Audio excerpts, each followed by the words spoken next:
Hi and welcome everyone, AIM members. My name is Whitney Kernodle. As CEO of Arlington Independent Media, it's been my privilege over the past year to steer AIM through one of its biggest transitions of its 40-year history.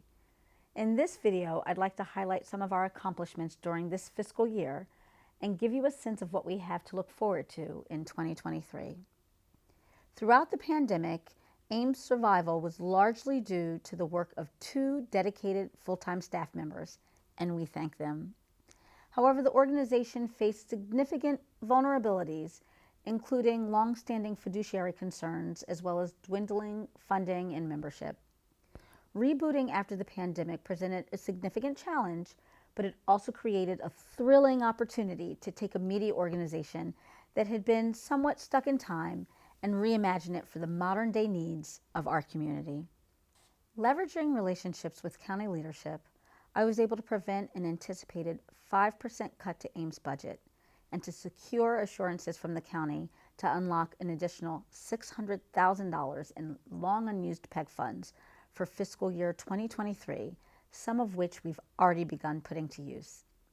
This funding has stabilized our budget for the next 2 years and has allowed us to make a number of critical investments, both in people and infrastructure, that have put AIM on a track towards much greater sustainability. Just a week after I began at AIM, our building on Wilson Boulevard was purchased by our current landlord, Jushi. I've been working with them to secure an affordable lease on our current space, including a rent-free grace period. With the knowledge that our studios here in Clarendon were secure for the time, we settled in and spruced up the place, fixing our aging HVAC and investing in some long overdue updates to our production equipment, including critical repairs to our studio equipment, new field video cameras, and a full update of INCO, WERA's programming platform.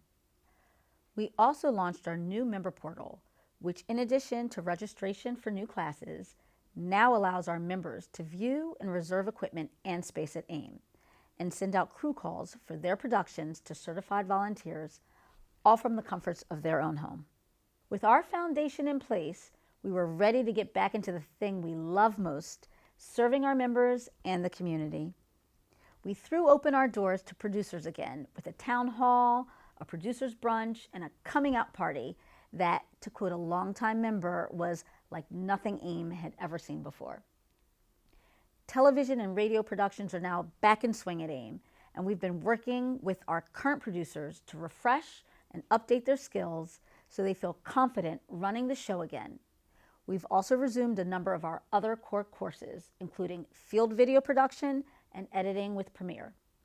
Next week, we're looking forward to graduating our first new cohort of studio certified members since pre-pandemic times. We've also started experimenting with new workshops like Intro to Podcasting and Planning Your Short Film, and online and hybrid formats that we hope will expand the reach of our programs and allow us to bring working media professionals from all over the country into AIM's orbit. In the summer, our reimagined summer camps taught 35 middle schoolers to write, shoot, and edit their own videos and podcasts, and helped us lay the groundwork for even more youth education programs to come. Another long-term project that's finally come to fruition is a full relaunch of our radio station, WERA 96.7 FM Radio Arlington. A new block scheduling approach launched this month is making our programming sound more consistent and listener-friendly. And technology updates and a new streamlined ingest process now give our producers near total agency to upload their own programs right from home, freeing up time for staff to focus on the training, content development, and promotional and fundraising efforts that will help make WERA the world-class station that we know it will be. I'm so pleased to see AIM back in action serving our community.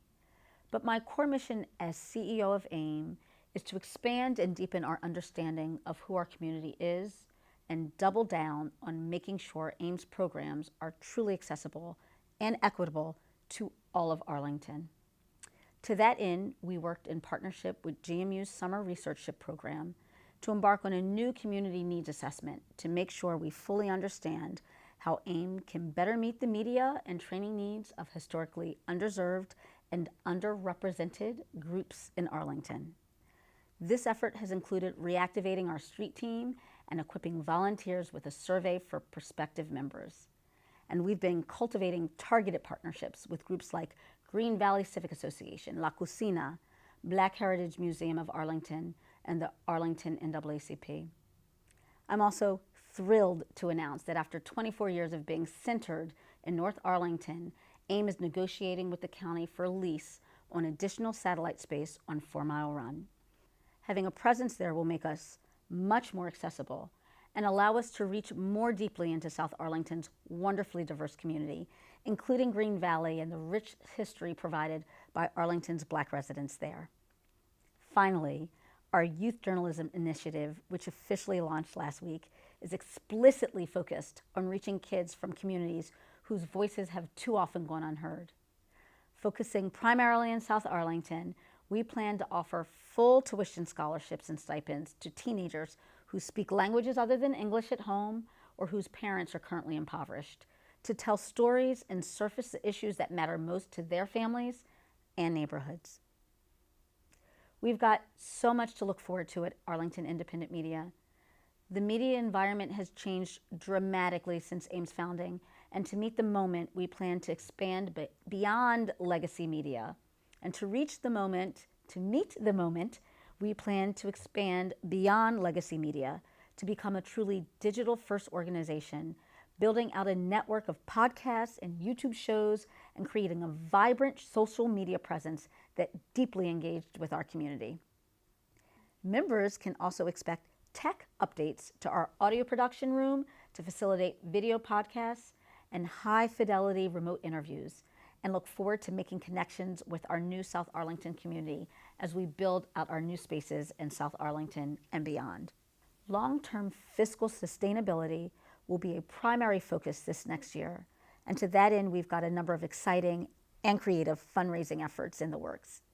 Excitement around WERA's relaunch has already won us some important new backers.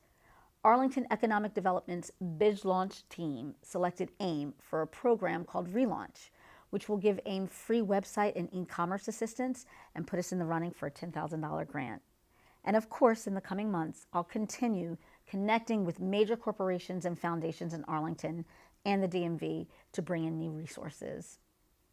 I can't think of a more fascinating and meaningful place to be at this moment than Arlington Independent Media. We live and work in the backyard of the political capital of America. Because of this, Arlington is a site of incredibly vibrant community activism and creative expression. We plan to leverage all of that richness to solidify AIM as an anchor organization for the media arts, culture, and social justice. Together, we'll create a first-rate professional organization that is considered a standard bearer for community media, not just in Arlington, but throughout our region, this country, and the world. Thank you so much.